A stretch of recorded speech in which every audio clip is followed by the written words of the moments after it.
সরকারের তরফ থেকে আশ্বাস দেওয়ার পরেও আপনারা আশ্বস্ত হতে পারবেন কি? দেখুন, জনাব তারেক রহমানের যে স্ট্যাটাস আপনারা ওনার ফেসবুকে দেখেছেন, তারপর কি সরকার দায়িত্বশীলতা পালন করেছে? সরকারকে আশ্বস্ত করেছে মানবিক কারণে। যখন উনি তার উদ্বেগের কথা বললেন যে আমার মা, আমি দেখতে পাচ্ছি না, তারপর সরকার কি বলেছে যে ঠিক আছে আমরা নিরাপত্তার ব্যবস্থা নেব? এটা তো সরকার বলেনি। এই স্ট্যাটাস দেখার পর তো সরকার বলা উচিত ছিল। সেই জায়গাটি আমি আসছি। আপনি যে বলছেন সরকার কিছু বলছে না, আবেদনের চেয়ে কোন জায়গাটি বাকি রইল? ওনার এই আবেগপ্রবণ স্ট্যাটাসটি দেখার পরে টক অফ দ্য টাউন হতে পারে, কিন্তু সরকার কি অ্যাড্রেস করেছে? সরকারের নীরবতা মানিটা কি, সেটা তো আমারও প্রশ্ন। দেখুন, আমাদের ইতিহাস কিন্তু খুব ভালো না। যারা অন্যকে কাফনের কাপড় পরাতে চেয়েছিল তারা কিন্তু নিজেরই কাফনের কাপড় পরেছে।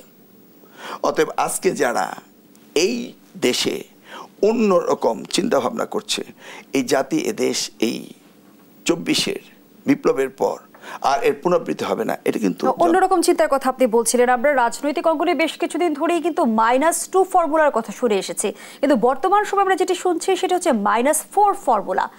এর কোনো আলামত দেখছেন কিনা? আসলে এর কোনো বাস্তবতা আছে কিনা? আমি ব্যক্তিগতভাবে মনে করি না এই দেশে আর -2 -4।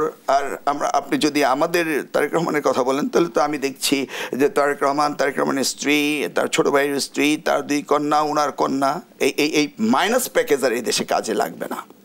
এটা যারা বুঝতে ভুল করেছে তারা নিজের কাফনের কাপড় নিজে পরবে। যেইভাবে জীবন্ত একজন ব্যক্তি নিজের কাফনের কাপড় নিজে পরে পালিয়ে গিয়েছেন, আপনি কি বুঝতে দেরি হচ্ছে আমাদের যে এই দেশে যদি সুষ্ঠু স্বাভাবিক নির্বাচন দিতে এই সরকার ব্যর্থ হয়, জনগণের যে ম্যান্ডেট, যে জন্য 1400 লোক আত্মহত্যা দিয়েছে, 20,000 আহত হয়েছে, সেই নির্বাচন যদি এই সরকার দিতে ব্যর্থ হয়, তাদের তো আর পার্শ্ববর্তী দেশে জায়গা হবে না পালানোর। তারা পালাবে কোথায়? মানুষ উদ্গ্রীব হয়ে বসে আছে নির্বাচনের জন্য। এবং সেই ক্ষেত্রে আজকে এমন একটি সময়ে এই সরকার কি পারতো না যে ইয়াস, সব কথার বাইরে গিয়ে আমরাই নিরাপত্তা দেব জনাব তারেক রহমানকে? কেন এই কথাই বলছে না সরকার? কেন এই কথা কাটাকাটি হচ্ছে? বললেই তো পারে। সরকারকে এই অ্যাবিলিটি নাই?